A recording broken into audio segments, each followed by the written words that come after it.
થોડું તીખું અને થોડું ખાટું એવું આ હોટેલ જેવું હોટ એન્ડ સાર સૂપ જો તમે પીશો તો શિયાળાની ઠંડી એકદમથી જ ભાગી જશે.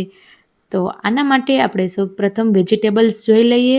તો ઝીણા સમારેલા કોબી, ગાજર, કેપ્સિકમ, આદુ, મરચાં, લસણ અને ઝીણી સમારેલી ડુંગળી અને ઝીણું સમારેલું લીલું લસણ, ખાસ કરીને તેના પાંદ. તો આપણે બધી સામગ્રી પહેલેથી જ સુધારી અને રાખી દીધી છે. હવે એક મોટું વાસણ લીધું છે મેં. હંમેશા એ વાતનું યાદ રાખવું કે સૂપ બનાવતી વખતે મોટા અને જાડા તળિયાવાળા વાસણનો જ ઉપયોગ કરવાનો, જેથી એકદમ જે સ્ટ્રીટ સ્ટાઇલ જે ફ્લેવર આવે છે, જે વેજીટેબલ્સમાં થોડો એવો સ્મોકી ફ્લેવર આવે છે, તે સારી રીતે આવી શકે. તો હવે તેમાં તેલ એડ કરી આદુ, મરચાં અને લસણને આપણે તેલની અંદર સાંતળી લઈશું. થોડા તે સોફ્ટ થઈ જાય એટલે આપણે તેમાં ડુંગળી નાખીશું.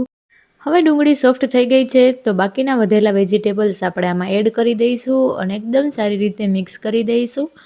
આ સમયે એક વાતનું ધ્યાન રાખવાનું કે ગેસની ફ્લેમ હાઈ જ રાખવાની છે, સ્લો નથી કરવાની, જેથી કરી જે આપણા વેજીસ છે તેમાં એકદમ ક્રન્ચી એવો એનું ટેક્સચર થઈ જાય. હવે આની અંદર સ્વાદ પ્રમાણે મીઠું અને કાળું મીઠું એટલે કે કાળા મરીનો પાવડર આપણે એડ કરી દઈશું અને ફરીવાર બધું મિક્સ કરી દઈશું. અહીંયા પર મેં થોડા બાફેલા કોર્નનો ઉપયોગ કર્યો છે. તમે ટોટલી સ્કીપ કરી શકો છો.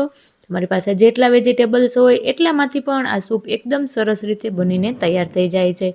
જો તમે મારી ચેનલ ઉપર નવા હોય અને હજી સુધી ચેનલને સબસ્ક્રાઈબ ના કરી હોય તો આવા રેસિપીઝના વિડીયોઝ અને ટૂંક સમયમાં હું લાઈફસ્ટાઈલ વિડીયોઝ કે પછી વ્લોગ પણ કહી શકાય તેવું ચાલુ કરવાની છું.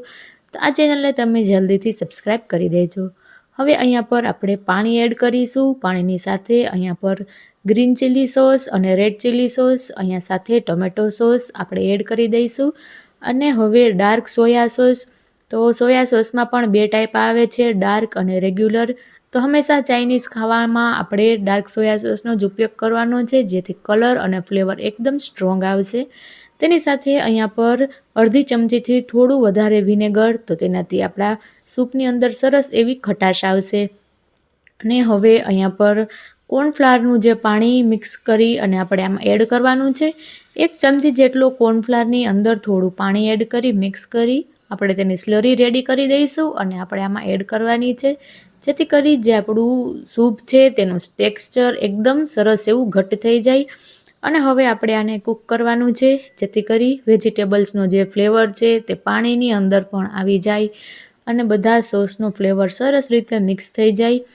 તો બસ આ જ સ્ટેજ ઉપર તમને લાગે કે હવે આનું ટેક્સચર થોડું એવું લાઇટ છે તો વધારે આમાં કોર્નફ્લાવરની સ્લરી એડ કરી શકાય, નહીંતર આપણું સૂપ બનીને એકદમ રેડી છે. છેલ્લે ગાર્નિશિંગમાં ધાણા અને તેની સાથે લીલું લસણ એડ કર્યું છે. ખૂબ જ સરસ એવો ટેસ્ટ લાગે છે. મારા કહેવાથી એકવાર જરૂરથી આ રેસિપી ટ્રાય કરજો. અને અહીંયા પર તમે ટેક્સચર જુઓ તો સૂપનું એકદમ ના થીક કે ના પાતળું એવું છે.